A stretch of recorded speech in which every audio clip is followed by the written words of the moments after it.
Ayodhya Dham junction के साथ साथ महर्षि वाल्मीकि अंतर्राष्ट्रीय हवाई अड्डे के उद्घाटन और विभिन्न विकास परियोजनाओं के साथ नई अयोध्या तैयार है सभी श्रद्धालुओं और पर्यटकों के स्वागत के लिए। नई अयोध्या की इस नई तस्वीर पर आधारित एक छोटी सी फिल्म, आइए देखते हैं। अयोध्या की महिमा तो खुद प्रभु श्री राम ने कही है। जन्मभूमि मम पुरी सुहावनी। अयोध्या सिर्फ एक नगर नहीं है, अयोध्या जीवन है, अयोध्या सभ्यता है, अयोध्या इस महान देश की संस्कृति और दैनिक जीवन के मूल में है। ये प्रभु श्री राम की अयोध्या है, ये सब पुर्यों में प्रथम इस महान देश की अयोध्या है। 5 अगस्त 2020 को श्री राम मंदिर भूमि पूजन के बाद अपने उद्बोधन में माननीय प्रधानमंत्री श्री नरेंद्र मोदी जी ने कहा था कि राम काजू कीन्हे बिनु। ये प्रभु श्री राम की अयोध्या है, ये सप्तपुरियों में प्रथम इस महान देश की अयोध्या है। 5 अगस्त 2020 को श्री राम मंदिर भूमि पूजन के बाद अपने उद्बोधन में माननीय प्रधानमंत्री श्री नरेंद्र मोदी जी ने कहा था कि राम काजू कीन्हे बिनु मोहि कहां विश्राम। यही ध्येय वाक्य बना श्री राम मंदिर और अयोध्या के सुंदरीकरण से जुड़े हुए हर एक व्यक्ति का। अयोध्या विजन के अंतर्गत 37 विभागों की 30,000 करोड़ रुपए से भी अधिक की 178 परियोजनाओं का लक्ष्य एक ही है, प्रभु श्री राम की नगरी अयोध्या पूरे विश्व में अतुलनीय हो। 821 एकड़ में बने और 2200 मीटर लंबे और 45 मीटर चौड़े रनवे के साथ पूरी सज धज के साथ तैयार हो चुका है महर्षि वाल्मीकि अंतर्राष्ट्रीय हवाई अड्डा अयोध्या धाम। इस एयरपोर्ट के पहले चरण को 1450 करोड़ रुपए की लागत के साथ तैयार किया गया है और अभी इस एयरपोर्ट में सालाना 10 लाख हवाई यात्रियों को संभालने की क्षमता है। एयरपोर्ट की टर्मिनल बिल्डिंग का आगे का हिस्सा अयोध्या में तैयार किए गए श्री राम मंदिर की वास्तुकला को दर्शाता है और टर्मिनल बिल्डिंग के अंदरूनी हिस्सों को भगवान श्री राम के जीवन को दर्शाने वाली स्थानीय कला पेंटिंग से सजाया गया है। वहीं Ayodhya Dham junction railway station Shri Ram मंदिर की झलक के साथ श्रद्धालुओं को एक सुखद अनुभव देने के लिए तैयार है। अयोध्या नगर के अंदर लगभग 13 किलोमीटर के 4 लेन वाले राम पथ के साथ साथ भक्ति पथ, श्री राम जन्मभूमि पथ और धर्म पथ, अत्याधुनिक ट्रैफिक मैनेजमेंट प्रणाली और 4 स्थानों पर मल्टी लेवल पार्किंग के साथ तैयार है।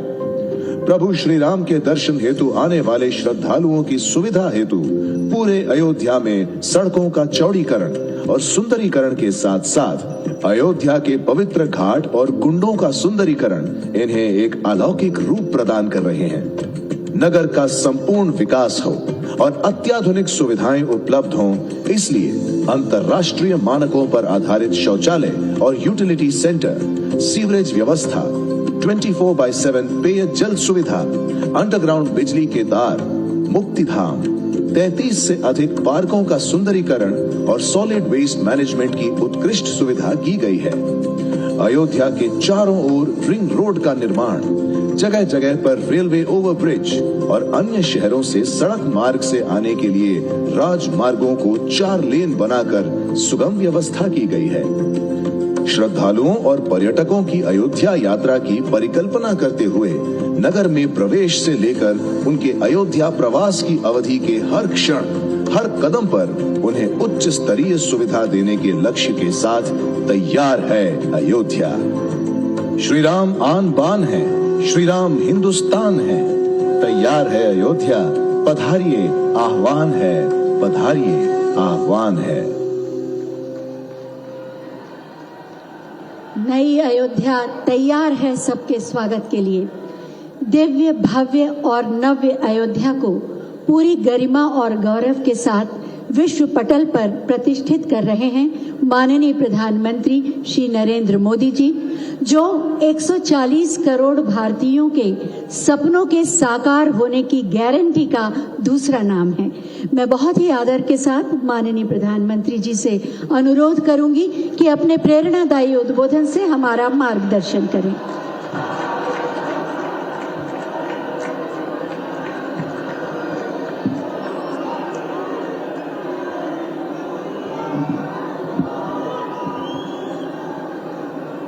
अयोध्या जी के सभी लोगों को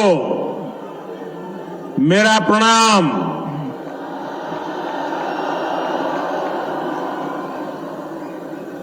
आज पूरी दुनिया उत्सुकता के साथ 22 जनवरी के ऐतिहासिक क्षण का इंतजार कर रही है। ऐसे में अयोध्या वासियों में ये उत्साह, ये उमंग बहुत स्वाभाविक है। भारत की मिट्टी के कण कण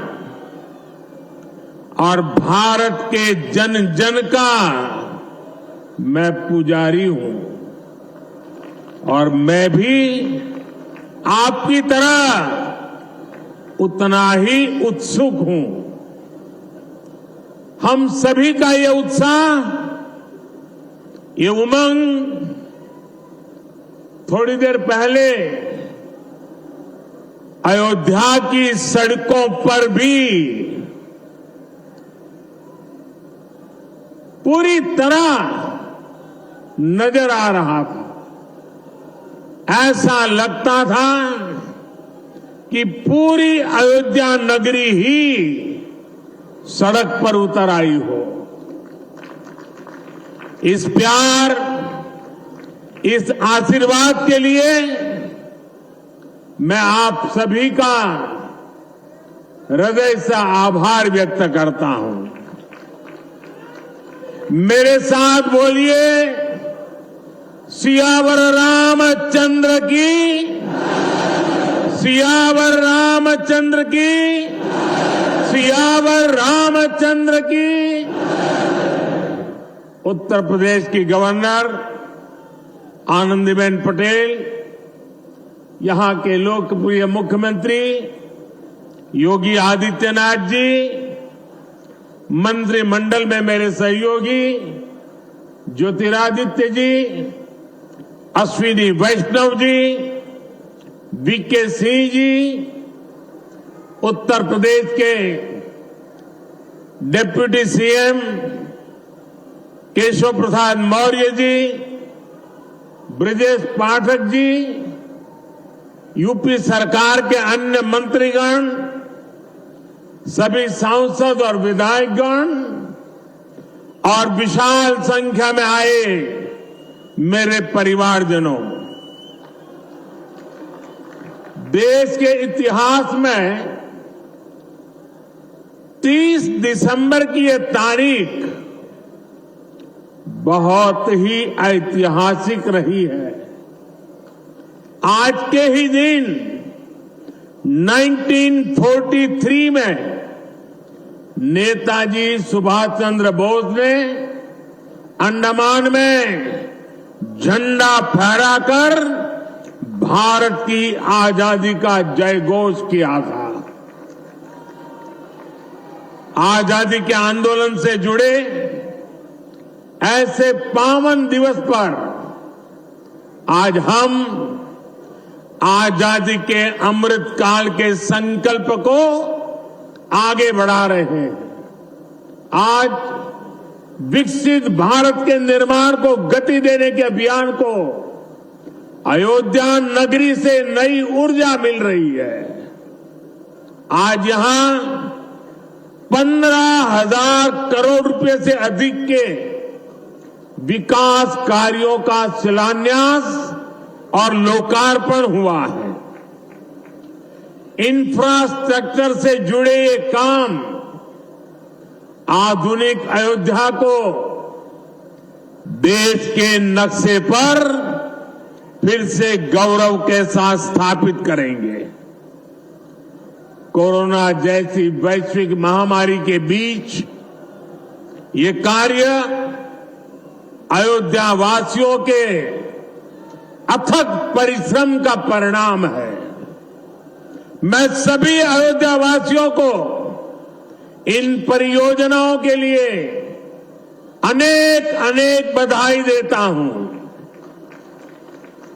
मेरे परिवारजनों, दुनिया में कोई भी देश हो, अगर उसे विकास की नई ऊंचाई पर पहुंचना है तो उसे अपनी विरासत को संभालना ही होगा।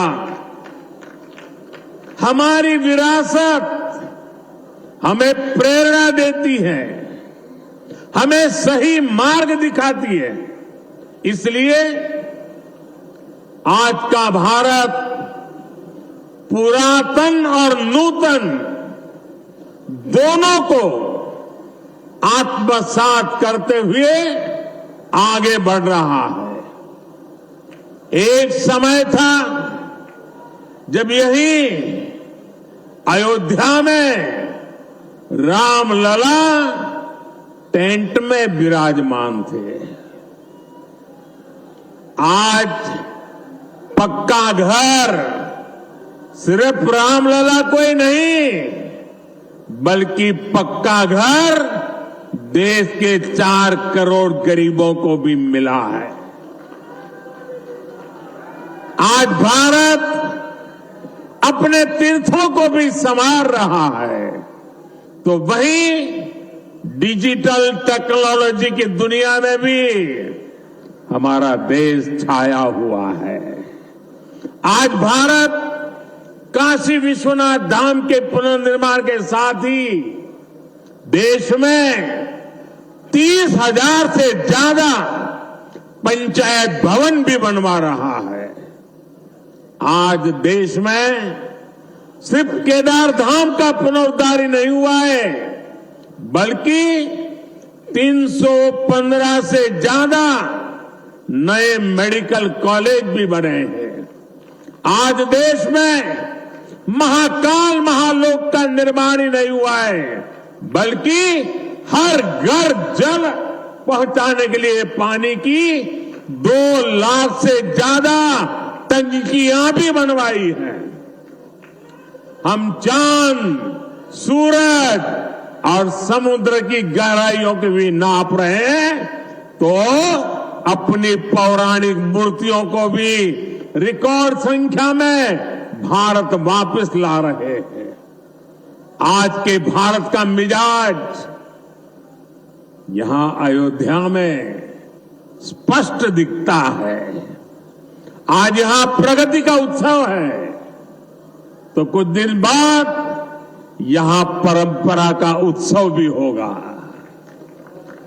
आज यहां विकास की भव्यता दिख रही है, तो कुछ दिनों बाद यहां विरासत की भव्यता और दिव्यता दिखने वाली है। यही तो भारत है। विकास और विरासत की यही साझा ताकत भारत को 21वीं सदी में सबसे आगे ले जाएगी। मेरे परिवारजनों, प्राचीन काल में अयोध्या नगरी कैसी थी, इसका वर्णन खुद महर्षि वाल्मीकि जी ने विस्तार से किया है। उन्होंने लिखा है, कोसलो नाम मुदितः स्फीतो जनपदो महान निविष्ट सरयू तीरे प्रभुत धन धान्यवान। अर्थात वाल्मीकि जी बताते हैं कि महान अयोध्यापुरी धन धान्य से परिपूर्ण थी, समृद्धि के शिखर पर थी और आनंद से भरी हुई थी। यानी अयोध्या में विज्ञान और वैराग्य तो था ही, उसका वैभव भी शिखर पर था।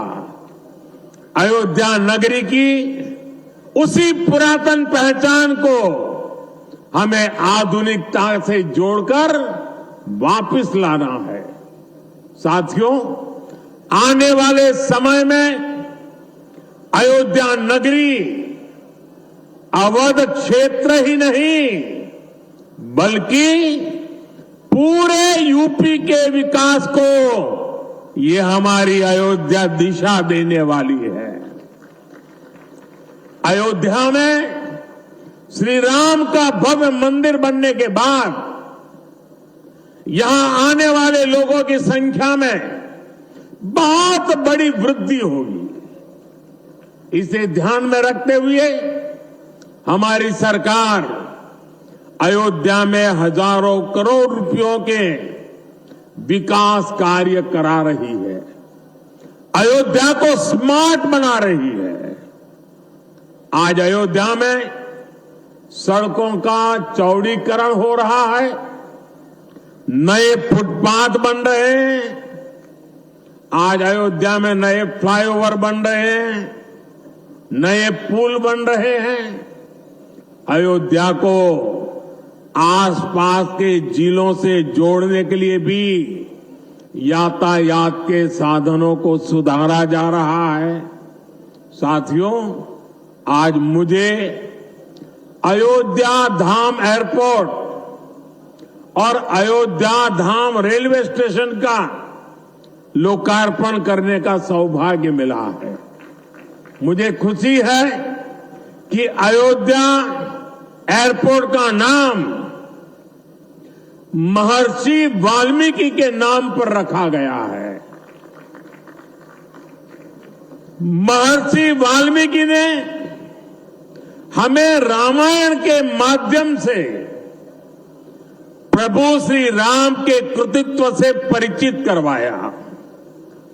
महर्षि वाल्मीकि के लिए प्रभु श्री राम ने कहा था, तुम त्रिकालदर्शी मुनिनाथा, तुम त्रिकालदर्शी मुनिनाथा, विश्व बदर जिमी तुमरे हाथा। अर्थात हे मुनिनाथ, आप त्रिकालदर्शी हैं।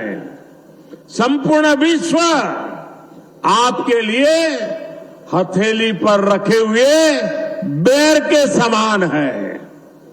ऐसे त्रिकालदर्शी महर्षि वाल्मीकि जी के नाम पर अयोध्या धाम एयरपोर्ट का नाम इस एयरपोर्ट में आने वाले हर यात्री को धन्य करेगा। महर्षि वाल्मीकि द्वारा रचित रामायण वो ज्ञान मार्ग है जो हमें प्रभु श्री राम से जोड़ती है। आधुनिक भारत में महर्षि वाल्मीकि इंटरनेशनल एयरपोर्ट अयोध्या धाम हमें दिव्य भव्य नव्य राम मंदिर से जोड़ेगा। जो ये नया एयरपोर्ट बना है उसकी क्षमता हर साल 10 लाख यात्रियों को सेवा करने की क्षमता है। जब इस एयरपोर्ट के दूसरे तरफ का काम भी पूरा हो जाएगा तो महर्षि वाल्मीकि इंटरनेशनल एयरपोर्ट पर हर साल 60 लाख यात्री आ जा सकेंगे। अभी अयोध्या धाम रेलवे स्टेशन पर हर रोज 10-15 हजार लोगों को उनकी सेवा करने की क्षमता है। स्टेशन का पूरा विकास होने के बाद अयोध्या धाम रेलवे स्टेशन पर हर रोज 60,000 लोग आ जा सकेंगे। साथियों, एयरपोर्ट, रेलवे स्टेशनों के अलावा आज यहां अनेक पथों का, मार्गों का भी लोकार्पण हुआ है। राम पथ, भक्ति पथ, धर्म पथ और श्री राम जन्मभूमि पथ से आवाजाही और सुगम होगी। अयोध्या में आज ही कार पार्किंग स्थलों का लोकार्पण किया गया है। नए मेडिकल कॉलेज से यहां आरोग्य की सुविधाओं को और विस्तार मिलेगा। सरयू जी की निर्मलता बनी रहे, इसके लिए भी डबल इंजन सरकार पूरी तरह समर्पित है। सरयू जी में गिरने वाले दूषित पानी को रोकने के लिए भी काम शुरू हुआ है। राम की पैड़ी को एक नया स्वरूप दिया गया है। सरयू के किनारे नए नए घाटों का विकास हो रहा है। यहां के सभी प्राचीन कुंडों का पुनरुद्धार भी किया जा रहा है। लता मंगेशकर चौक हो या राम कथा स्थल, ये अयोध्या की पहचान बढ़ा रहे हैं। अयोध्या में बनने जा रही नई टाउनशिप यहां के लोगों का जीवन और आसान बनाएगी। विकास के इन कार्यों से अयोध्या में रोजगार और स्वरोजगार के नए अवसर भी बनेंगे। इससे यहां के टैक्सी वाले, रिक्शा वाले, होटल वाले, ढाबे वाले, प्रसाद वाले, फूल बेचने वाले, पूजा का सामग्री बेचने वाले, हमारे छोटे मोटे दुकानदार भाई, सभी की आय बढ़ेगी। मेरे परिवारजनों, आज यहां आधुनिक रेलवे के निर्माण की तरफ एक और बड़ा कदम देश ने उठाया है। वंदे भारत और नमो भारत के बाद आज एक और आधुनिक ट्रेन देश को मिली है। इस नई ट्रेन सीरीज का नाम अमृत भारत ट्रेन रखा गया है। वंदे भारत, नमो भारत और अमृत भारत ट्रेनों की ये त्रिशक्ति भारतीय रेलवे का कायाकल्प करने जा रही है। इससे बड़ी खुशी की बात क्या हो सकती है कि पहली अमृत भारत ट्रेन अयोध्या से गुजर रही है। Delhi Darbhanga Amrit Bharat express train Delhi, UP, Bihar के लोगों की यात्रा को आधुनिक बनाएगी। इससे बिहार के लोगों के लिए भव्य राम मंदिर में विराजने जा रहे रामलला के दर्शन को और सुगम बनाएगी। ये आधुनिक अमृत भारत एक्सप्रेस ट्रेन विशेष रूप से हमारे गरीब परिवार, हमारे श्रमिक साथियों को बहुत मदद करेगी। श्री रामचरित मानस में गोस्वामी तुलसीदास जी ने कहा है, परहित सरिस धर्म नहीं भाई, पर पीड़ा सम नहीं अदमाई। अर्थात दूसरों की सेवा करने से बड़ा और कोई धर्म, कोई और कर्तव्य नहीं है। आधुनिक अमृत भारत ट्रेनें गरीब की सेवा इसी भावना से ही शुरू की गई है। जो लोग अपने काम के कारण अक्सर लंबी दूरी का सफर करते हैं, जिनकी उतनी आमदनी नहीं है, वे भी आधुनिक सुविधाओं और आरामदायक सफर के हकदार हैं। गरीब के जीवन की भी गरिमा है। इसी ध्येय के साथ इन ट्रेनों को डिजाइन किया गया है। और कर्नाटका के साथियों को भी उनके राज्य की पहली अमृत भारत एक्सप्रेस ट्रेन मिली है। मैं इन राज्यों को भी अमृत भारत ट्रेनों की बधाई दूंगा। मेरे परिवारजनों, विकास और विरासत को जोड़ने में वंदे भारत एक्सप्रेस बहुत बड़ी भूमिका निभा रही है। देश की पहली वंदे भारत एक्सप्रेस ट्रेन कांची के लिए चली थी। आज देश के 34 रूट पर वंदे भारत एक्सप्रेस ट्रेनें चल रही है। काशी, वैष्णो देवी के लिए कटरा, उज्जैन, पुष्कर, तिरुपति, शिरडी, अमृतसर, मदुरई, आस्था के ऐसे हर बड़े केंद्रों को वंदे भारत जोड़ रही है। इसी कड़ी में आज अयोध्या को भी वंदे भारत ट्रेन का उपहार मिला है। आज अयोध्या धाम जंक्शन आनंद विहार वंदे भारत शुरू की गई है। इसके अलावा आज कटरा से दिल्ली, अमृतसर से दिल्ली, कोयम्बटूर बेंगलुरु, मंगलुरु मडगांव, जालना मुंबई, इन शहरों के बीच भी वंदे भारत की नई सेवाएं शुरू हुई है। वंदे भारत में गति भी है, वंदे भारत में आधुनिकता भी है और वंदे भारत में आत्मनिर्भर भारत का गर्व भी है। बहुत ही कम समय में वंदे भारत से 1.5 करोड़ से अधिक यात्री सफर कर चुके हैं। विशेष तौर पर युवा पीढ़ी को ये ट्रेन बहुत पसंद आ रही है। साथियों, हमारे देश में प्राचीन काल से ही तीर्थ यात्राओं का अपना महत्व रहा है, अपना गौरवशाली इतिहास रहा है।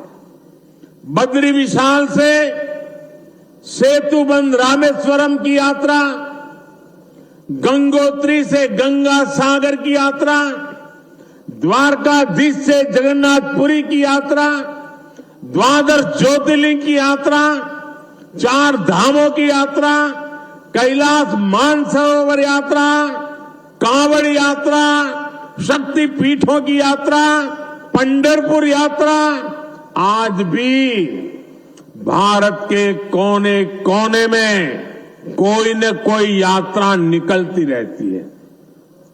लोग आस्था के साथ उनसे जुड़ते रहते हैं। तमिलनाडु में भी कई यात्राएं प्रसिद्ध हैं। शिवस्थल पाद यात्रिरई, मुरुगनंकु कावड़ी यात्रिरई, वैष्णव तिरुपति यात्रिरई, अस्मन तिरुत्तल यात्रिरई, केरला में सबरीमाला यात्रा हो, आंध्र तेलंगाना में मेदाराम में समक्का और सरक्का की यात्रा हो, नागोबा यात्रा, इनमें लाखों की संख्या में श्रद्धालु जुड़ते हैं। यहां बहुत कम लोगों को पता होगा कि केरला में भगवान राम और उनके भाइयों भरत, लक्ष्मण और शत्रुघ्न के धाम की भी यात्रा होती है। ये यात्रा नालंबम यात्रा के नाम से जानी जाती है। इसके अलावा देश में कितनी ही परिक्रमाएं भी जारी रही है। गोवर्धन परिक्रमा, पंचकोशी परिक्रमा, 84 कोसी परिक्रमा, ऐसी यात्राओं और परिक्रमाओं से हर भक्त का ईश्वर के प्रति जुड़ाव और मजबूत होता है। बौद्ध धर्म में भगवान बुद्ध से जुड़े स्थलों गया, लुम्बिनी, कपिलवस्तु, सारनाथ, कुशीनगर की यात्राएं होती हैं। राजगीर बिहार में बुद्ध अनुयायियों की परिक्रमा होती है। जैन धर्म में पावागढ़, समेत शिखर जी, पालीताना, कैलाश की यात्रा हो। सिखों के लिए पंच तख्त यात्रा और गुरुधाम यात्रा हो। अरुणाचल प्रदेश में नॉर्थ ईस्ट से परशुराम कुंड की विशाल यात्रा हो। इनमें शामिल होने के लिए श्रद्धालु पूरी आस्था के साथ जुड़ते हैं। देश भर में सदियों से हो रही इन यात्राओं के लिए वैसा ही समुचित इंतजाम भी किए जाते हैं। अब अयोध्या में हो रहे ये निर्माण कार्य यहां आने वाले हर राम भक्त के लिए अयोध्या धाम की यात्रा को, भगवान के दर्शन को और आसान बनाएंगे। साथियों, ये ऐतिहासिक क्षण बहुत भाग्य से हम सभी के जीवन में आया है। हमें देश के लिए नव संकल्प लेना है, खुद को नई ऊर्जा से भरना है। इसके लिए 22 जनवरी को आप सभी अपने घरों में, मैं पूरे देश के 140 करोड़ देशवासियों को अयोध्या की इस पवित्र भूमि से प्रार्थना कर रहा हूं। अयोध्या की प्रभु राम की नगरी से प्रार्थना कर रहा हूं। मैं 140 करोड़ देशवासियों को हाथ जोड़ करके प्रार्थना कर रहा हूं कि आप 22 जनवरी को जब अयोध्या में प्रभु राम विराजमान हो, अपने घरों में भी श्री राम ज्योति जलाएं, दीपावली मनाएं। 22 जनवरी की शाम पूरे हिंदुस्तान में जगमग जगमग होनी चाहिए। लेकिन साथ ही मेरे सभी देशवासियों से एक करबद्ध प्रार्थना और भी है। हर किसी की इच्छा है कि 22 जनवरी को होने वाले आयोजन का साक्षी बनने के लिए वो स्वयं अयोध्या आए। लेकिन आप भी जानते हैं कि हर किसी का आना संभव नहीं है।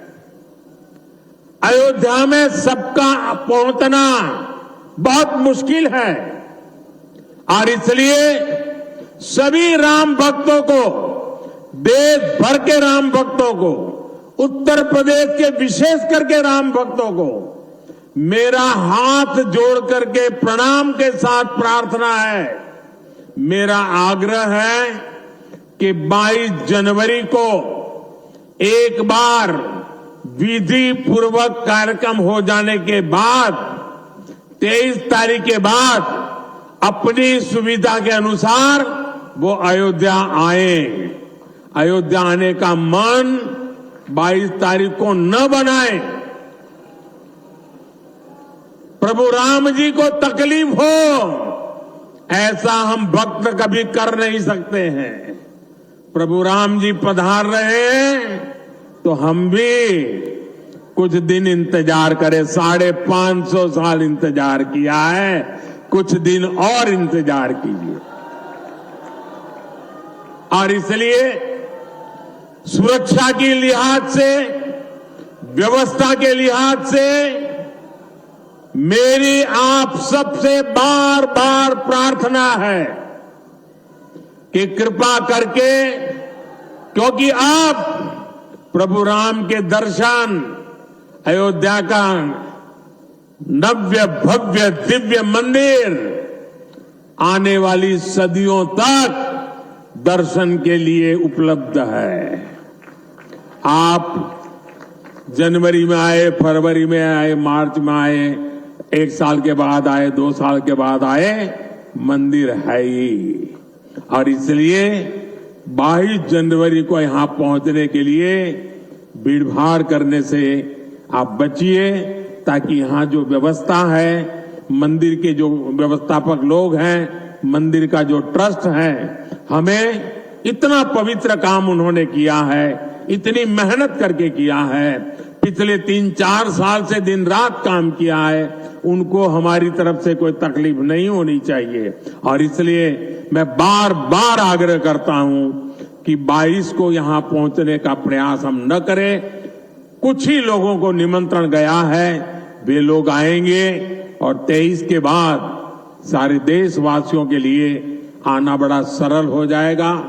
साथियों, आज मेरा एक आग्रह मेरे अयोध्या के भाई बहनों से है। आपको देश और दुनिया के अनगिनत अतिथियों के लिए तैयार होना है। अब देश दुनिया के लोग लगातार हर रोज अयोध्या आते रहेंगे। लाखों की तादाद में लोग आने वाले हैं, अपनी अपनी सुविधा से आएंगे। कोई 1 साल में आएगा, 2 साल में आएगा, 10 साल में आएगा, लेकिन लाखों लोग आएंगे। और ये सिलसिला अब अनंत काल तक चलेगा, अनंत काल तक चलेगा। इसलिए अयोध्या वासियों को, आपको भी एक संकल्प लेना है, और ये संकल्प है अयोध्या नगर को भारत का सबसे स्वच्छ शहर बनाने का। ये स्वच्छ अयोध्या, ये अयोध्या वासियों की जिम्मेदारी है और इसके लिए हमें मिलकर हर कदम उठाना है। मैं आज देश के सभी तीर्थ क्षेत्रों और मंदिरों से अपना आग्रह दोहराऊंगा। देश भर के लोगों से मेरी प्रार्थना है, भव्य राम मंदिर के निर्माण के निमित्त एक सप्ताह पहले 14 जनवरी मकर संक्रांति के दिन से पूरे देश के छोटे मोटे सब तीर्थ स्थलों पर स्वच्छता का एक बहुत बड़ा अभियान चलाया जाना चाहिए। हर मंदिर, हिंदुस्तान के हर कोने में हमें उसकी सफाई का अभियान मकर संक्रांति 14 जनवरी से 22 जनवरी तक हमें चलाना चाहिए। प्रभु राम पूरे देश के हैं और प्रभु राम जी जब आ रहे हैं तो हमारा एक भी मंदिर, हमारा एक भी तीर्थ क्षेत्र उसका और उसके परिसर के इलाके का अस्वच्छ नहीं होना चाहिए, गंदगी नहीं होना चाहिए। साथियों, अब से कुछ देर पहले मुझे अयोध्या नगरी में ही एक और सौभाग्य प्राप्त हुआ है।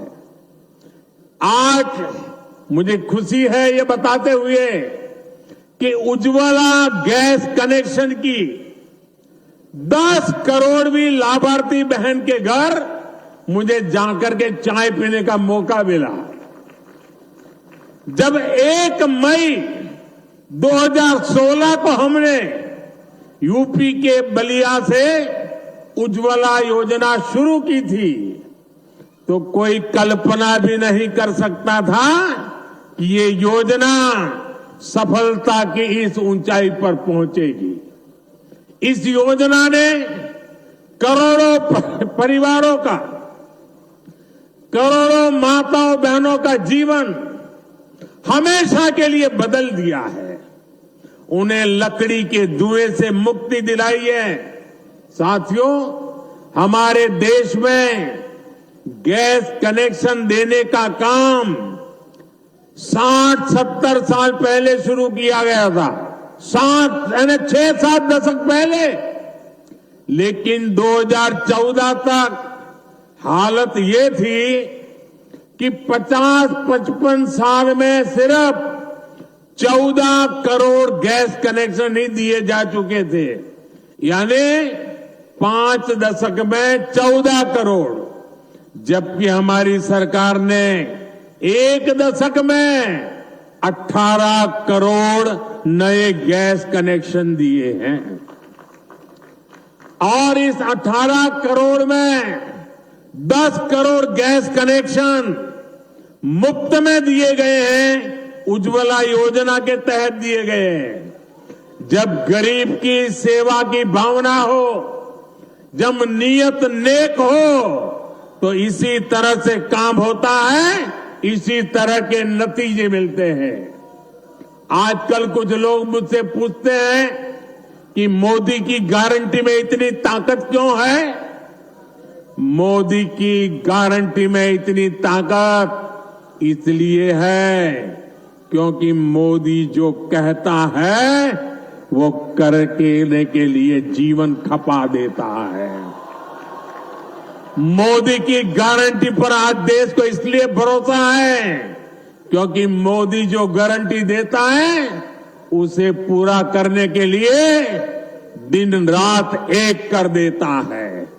ये अयोध्या नगरी भी तो इसकी साक्षी है और मैं आज अयोध्या के लोगों को फिर से विश्वास दूंगा कि इस पवित्र धाम के विकास में हम कोई कोर कसर बाकी नहीं छोड़ेंगे।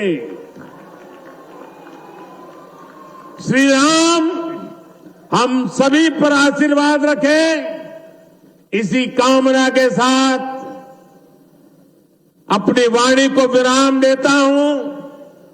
प्रभु श्री राम के चरणों में प्रणाम करता हूं और आप सबको विकास कार्यों की बधाई देता हूं।